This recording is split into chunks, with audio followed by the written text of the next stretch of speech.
Hello, my name is Juliana Games Diaz, and today I'll be showing you the risks of the Bay Area as it is being affected by climate change.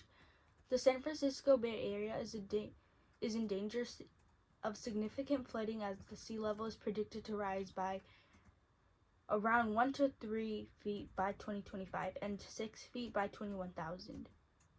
With the current rate of global warming, I'm focusing on the San Francisco Bay Area because I live in that area and I am very worried about the future of the people living there and what will happen to the community with major changes. I'm also interested in the architecture, which is why I chose to focus on solutions that blend infrastructure with sustainable solutions to problems caused by climate change.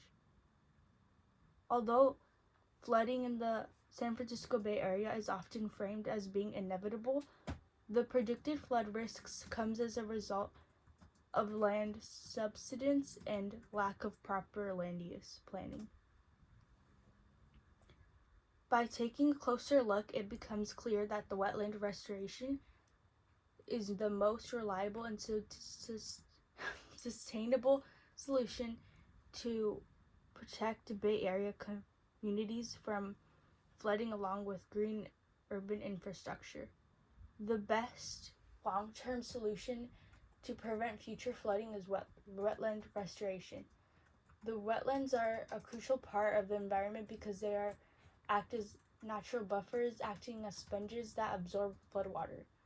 Slowing down the velocity as wetlands absorb floodwater, they sustainably filter out pollutants from the water that can trap sediments and remove pollutants by allowing plants to absorb nutrients and break down toxins in the soil. This is all very important because the floodwater is filtered out before it is able to reach streams and groundwater. Due to industrialization and urban development, fewer wetlands can help prevent flooding.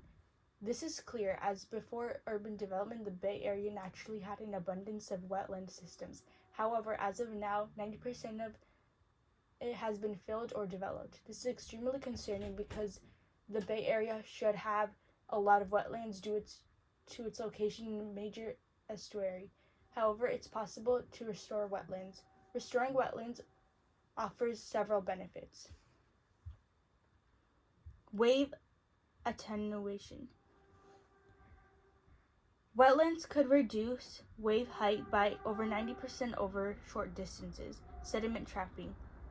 They can build elevation naturally, allowing them to keep pace with sea level rise. Water filtration. Wetlands remove pollutants from the water before they can reach the bay. Habitat restoration. Crucial for species like ridgeways, rail, and salt marsh like harvest moose. Carbon sequestration. Wetlands store carbon at high rates, helping reduce greenhouse emissions. It is also important to know that wetlands can be restored. Number 1, let the tides back in. Many old wetlands are blocked by levees. Restorations by opening those levees could also tidal water flow naturally. Without tidal flow, a wetland can't function. Number 2, raise the land with sediment. Some wetlands have sunk over time.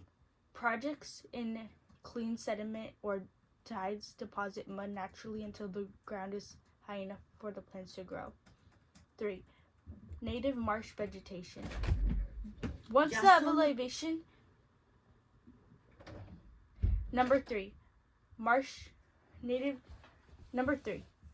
plant native marsh vegetation. Once the elevation is right, the teams plant native species like cordgrass and pickleweed. These plants can trap sediment, slow waves, and help the wetland grow stronger. Number 4, shape the channels and remove invasives. Small channels are carved so water can move through the marsh. Invasive plants are removed so native species could take over. Number 5, monitor and maintain. Scientists return over time to check plant growth, sediment levels, and wildlife. They make adjustments if flooding or erosion becomes a problem. With working examples like South Bay and Salt Pond Restoration Project, project, it's clear that tidal restoration is possible and has been proven successful. This is encouraging with more effort. Other wetlands can be restored as well, preserving natural habitats. With programs like Wetlands Rational Monitoring Program, in the amount of restored tidal wetland areas had increased by almost 4 times, with about 53,000 of acres, which is also still growing.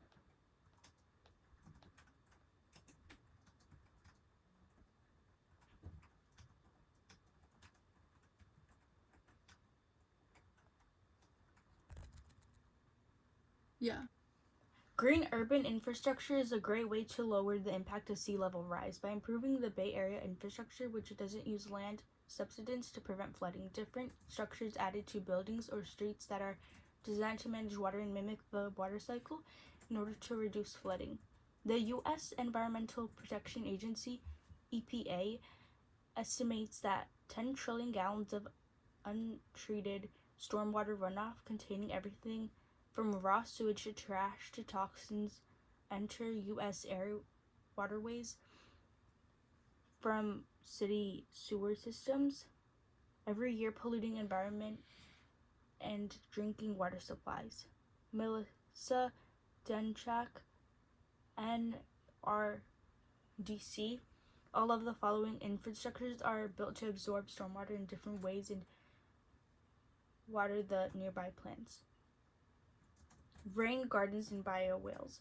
Biowhales are depressions or sloped channels that are designed to absorb stormwater and use plants to filter out pollutants. Similar to biowhales, rain gardens are planted bowls that are temporarily holds water that are filtered into the soil.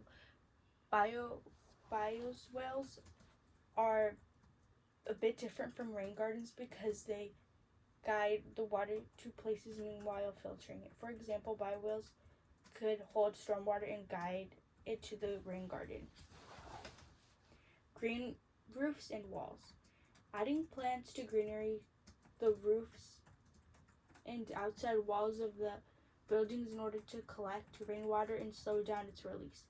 Green roofs have already been seen in San Francisco, and the California Academy of Sciences uses one of the top of its museum. Permeable pavements. Permeable pavements are harsh surfaces like multiple layers that absorb water and filter it while allowing it to filter through the ground instead of running off. Green urban infrastructure, GUI, helps reduce flooding by redesigning city environments so they mimic the natural water cycle. Instead of channeling stormwater into overloaded drains where it could trigger sewer overflows, GUI captures, absorbs, and slowly releases the water. The U.S. EPA estimates that 10 trillion gallons of untreated stormwater run off the U.S. waterways every year. NRDC Melissa Denchak, in coastal cities like San Francisco, this runoff worsens flood risk and pollution. Overall, GUI helps absorb stormwater, reduce pressure in aging drainage systems, and mimic natural hydrology, making cities less vulnerable to flooding. The strongest solutions for Bay Area will combine both natural system wetlands and urban systems. GUI wetlands address shoreline tidal flooding, while GUI reduces inland stormwater flooding. If they are combined together, they will create greater protection for the bay.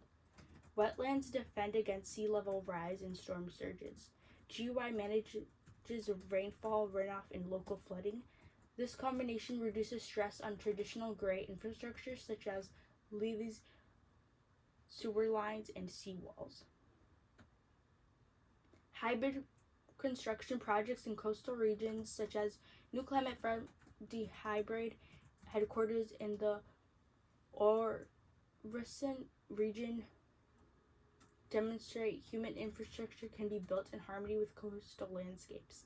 This modern approach supports the feasibility of combining natural system wetlands and built infrastructure while adapting to sea level rise. Cities like Rotterdam, Copenhagen, already use hybrid natural built systems successfully as they've proven them to be useful.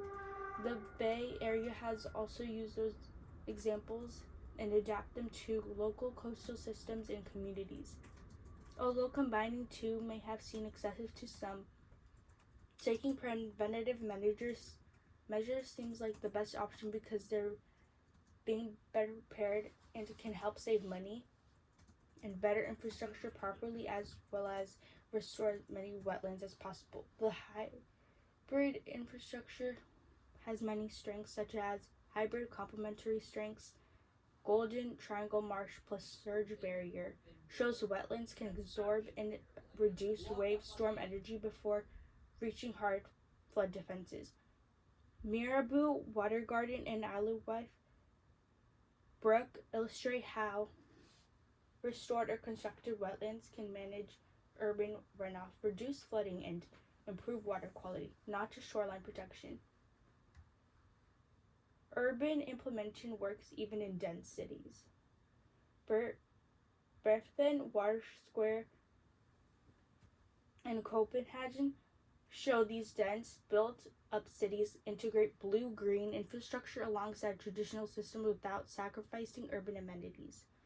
Many of these projects serve multiple purposes: flood protection, stormwater management, biodiversity, recreation, and water filtration, making them the most valuable and single-purpose floodwaters or levees. From coastal marsh to barrier combos to urban wetlands to water plazas, these examples show adaptability. That suggests a place like the Bay Area could adopt similar hybrid strategies tailored to local conditions. Some people argue that wetland restoration and green infrastructure alone are not enough or are too slow or expensive to implement. Supporters of this viewpoint believe that the traditional engineering solutions such as seawalls, levees, and pumping stations offer faster and more predictable protection against rising waters. Their arguments include speed. Large seawalls or levees could be built faster than wetlands can mature.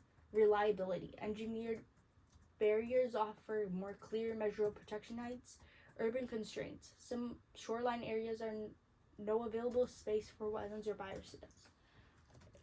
Economic concerns.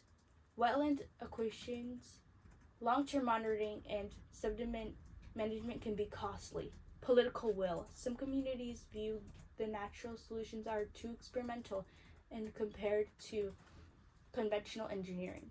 Some of these concerns can explain why Foster City and certain parts of San Jose have been chosen to prioritize levee systems instead of having natural-based solutions.